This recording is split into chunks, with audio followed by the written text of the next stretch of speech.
नमस्कार मित्रमैत्रिणींनो, पृथ्वीज फॅशन मध्ये तुमचं पुन्हा एकदा स्वागत।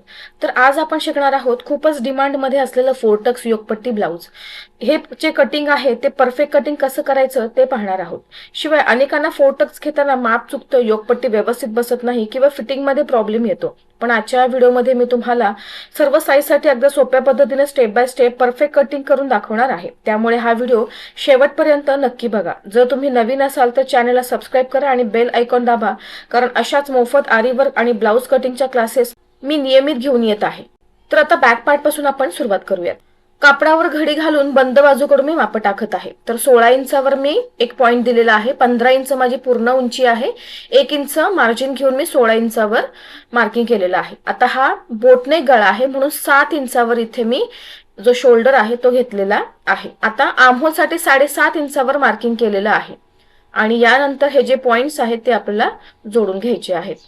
आता चेस्टचं मार्किंग करायचं आहे। तर 36 ची चेस्ट आहे, चौथा भाग होतो 9 इंच। 0.75 इंच मी इथे लूजिंग घेतलेलं आहे, कारण हे अंगावरचं माप आहे। आणि त्यानंतर 1.5 इंच शिलाई मार्जिन। तर हे पॉइंट्स देखील आपल्याला इथे लाईन काढून जोडून घ्यायचे आहेत। आता यानंतर आपल्याला हा आपला बोटनेक गळा आहे, तर त्यासाठी आपल्याला जो मुंडा आहे त्या बाजूने आपल्याला अर्धा इंच शोल्डर स्लोप साठी मार्किंग करायचं आहे कंपल्सरी। आणि त्यानंतर अर्धा इंच आपल्याला पुन्हा आपले जे स्लीव्ज आहेत ते जोडण्यासाठी घ्यायचं आहे। हे दोनही मार्किंग आपल्याला कंपल्सरी ठेवायचे आहेत, सोडायचे आहेत। आणि त्यानंतर आपल्याला मुंढ्याचं मार्किंग करायचं आहे। आता इथून बघा, तिथून जेवढा भाग राहिला त्याचा अर्धा भाग काढलं आणि पुन्हा इथून 1.5 इंच घ्यायचं आहे आणि आपल्याला पाठीमागच्या मुंढ्याचा कवशेप या पद्धतीने काढून घ्यायचा आहे। आता संपूर्ण आर्महोल राऊंड हे 16चं आहे, तर त्याच्या अर्ध होतं 8 इंच। तर माझं इथे 8 इंच बरोबर येत आहे, ते देखील आपल्याला मोजून घ्यायचं आहे। आता यानंतर आपल्याला कमरेचं मार्किंग करायचं आहे। तर माझी 32 ची कंबर आहे, 8 इंच चौथा भाग होतो आणि 1 इंच एक्स्ट्रा घेऊन मी 9 इंचावर मार्किंग केलेलं आहे आणि 1.5 इंच शिलाई मार्जिन घेतलेली आहे। आता याच्यानंतर आपल्याला इथे नेक विड्थचं मार्किंग करायचं आहे। तर 3.5 इंचावर इथे मी नेक विड्थ साठी मार्किंग करत आहे आणि 3 इंचावर माझी इथे शोल्डर पट्टी तयार होणार आहे, अर्धा इंच शिलाईमध्ये जाऊन। आता पाठीमागच्या गळ्यासाठी इथे 12 इंचावर मी पॉइंट देत आहे। बोटनेक गळा आहे। आता इथे 12 इंचावर मार्किंग केल्यानंतर या ठिकाणी मी इथे 3.5 इंचावर मार्किंग करत आहे आणि बॉक्स तयार करून घ्यायचा आहे। आता याच्यानंतर वरच्या दिशेला देखील 3 इंचावर इथे मार्किंग करायचं आहे आणि बॉक्स काढून घ्यायचा आहे। इथे लाईन काढल्यानंतर बॉक्स तयार होईल। आता आपल्याला गोलाई द्यायची आहे या पद्धतीने। आता यानंतर खाली जो बॉक्स आहे त्याच्यामध्ये आपल्याला डिझाइन काढायची आहे। तर तुम्ही तुमच्या आवडीनुसार कोणतेही डिझाइन काढू शकता। इथे मी या पद्धतीने मला जी हवी आहे ती डिझाइन इथे मी ड्रॉ करून घेत आहे। तर इथे सेंटर पॉइंट काढलेला आहे उरलेल्या भागात आणि या पद्धतीने मी कवशेप घेत आहे डिझाइन साठी, अशा पद्धतीने। तर ही डिझाइन इथे मी ड्रॉ केलेली आहे पाठीमागच्या गळ्यासाठी। आता यानंतर आपल्याला जे शोल्डर स्लोप आहे त्याची लाईन काढून घ्यायची आहे आणि शिलाई मार्जिनची। आता कमरेचं जे मार्किंग आहे ते टाकल्यानंतर आपल्याला टक साठीचं मार्किंग करायचं आहे। तर सेंटर पॉइंट काढून आणि इथे मी 4.25 इंचावर मार्किंग केलेलं आहे आणि अर्धा इंच बाजूने घेऊन टक्सचं इथे मार्किंग करून घेतलेलं आहे। आता इथून पुन्हा आपल्याला 0.75 इंचावर मार्किंग करायचं आहे आणि टक्स पॉइंट पर्यंत हा पॉइंट आपल्याला जोडायचा आहे। आता बॅक पार्ट आपला इथे कंप्लीट झालेला आहे ड्राफ्टिंग, याला तर इथे मी कट करून घेणार आहे। तर कटिंग झालेलं आहे। आता यानंतर आपण फ्रंट पार्टचं ड्राफ्टिंग पाहणार आहोत। तर बंद बाजूकडून माप टाकायची आहेत। आता इथे मी आधी अर्धा इंच जे हुक आणि आय पट्टी आहे त्याच्यासाठी सोडणार आहे। फ्रंट पार्ट आहे आपला, तर पुढच्या बाजूला आपलं हुक आणि आय पट्टी येणार आहे। यासाठी आपल्याला हे मार्किंग कंपल्सरी सोडायचं आहे आणि लाईन काढून घेतलेली आहे। आता पुन्हा पाठीमागे आपण 16 इंच घेतलं, तर इथे आपण एक्स्ट्रा 1 इंच घेणार आहोत। तर मागच्या बाजूला मी 16 इंच घेतलं होतं। ही आपली योगपट्टीसह फोरटक्स ब्लाउज आहे म्हणून पुढच्या बाजूला 1 इंच एक्स्ट्रा घेतलेला आहे। आता इथे पुन्हा 7 इंचावर मार्किंग करायचं आहे शोल्डर साठी। पाठीमागचा जो पार्ट आहे तो माझ्याकडे सध्या या कटिंगच्या वेळेस अवेलेबल नव्हता, कारण मी आधी स्टिच केलेला होता, म्हणून मी अशी माप टाकत आहे। नाहीतर तुम्ही बॅक पार्ट ठेवून इथे माप टाकायची आहे। तर 7 इंच मी शोल्डर घेतलेला आहे आणि 7.5 इंचावर आर्महोलचं माप देऊन चेस्टचं मार्किंग करत आहे। तर इथे देखील 9.5 इंचावर माझं मार्किंग येतं आणि याच्यानंतर आपल्याला बाकीचे देखील जे पॉइंट्स आहेत ते इथे ऍड करायचे आहेत, कारण आपली इथे डाट येणार आहेत यासाठी।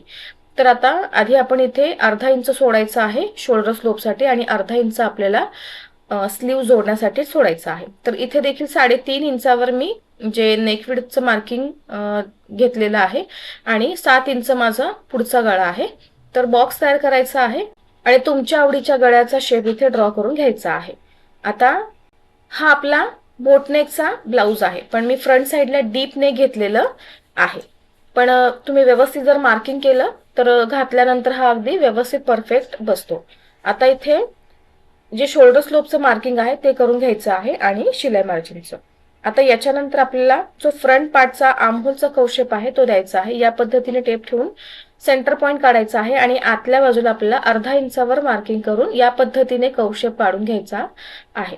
आता आर्महोल काढून झाल्यानंतर आपल्याला इथे बघा आपला डाट येईल त्यासाठी अर्धा इंच आणि 1.5 इंच शिलाई मार्जिन.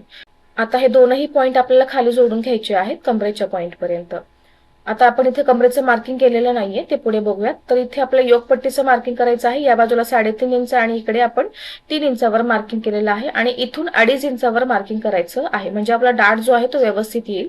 आता इथून 0.75 इंचावर आणि इथे अर्धा इंचावर मार्किंग करून मी कौशेप जे आहे ते काढून घेतलेले आहे. तर योगपट्टी आपली इथे तयार झालेली आहे. आता यानंतर तुमचं जेवढं फुल बस्ट आहे बघा, जिथून मार्जिन सोडलं तिथून घ्यायचं आहे पट्टी ठेवून. तर माझं 39चं फुल बस्ट आहे, तर मी 10.25 इंचावर मार्किंग केलेलं आहे अर्धा इंच ऍड करून. ते मी कसं काढलं ते तुम्ही स्क्रीनवर पाहू शकता. आता इथून आपल्याला सेंटर पॉइंट काढायचा आहे दुसऱ्या डाटसाठी आणि त्यानंतर बघा आपला तिसरा डाट इथून 1.5 इंचावर मार्किंग करायचं आहे. चेस्ट साईज 38 पर्यंत 1.5 इंचच घ्यायचं आहे. आता इथून बघा जो मोठा डाट आहे त्याची लाईन इथे काढून घेतलेली आहे.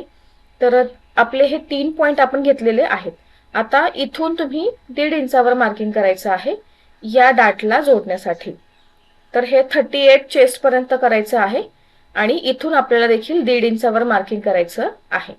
38च्या चेस्टच्या पुढे जर मार्किंग करायचं असेल तर 2 इंच घ्यायचं आहे. आता इथून 36ची चेस्ट आहे तो 2 इंचावर पॉइंट दिलेला आहे आणि आता आर्महोल मध्ये हा पॉइंट जोडायचा आहे. 38च्या पुढे जर चेस्ट असेल तर प्रत्येक ठिकाणी अर्धा इंच वाढवायचा आहे. आता आपला जो मोठा डाट आहे त्याचं मार्किंग करायचं आहे. बाकीचे आपले अर्धा इंचाचे डाट आहेत.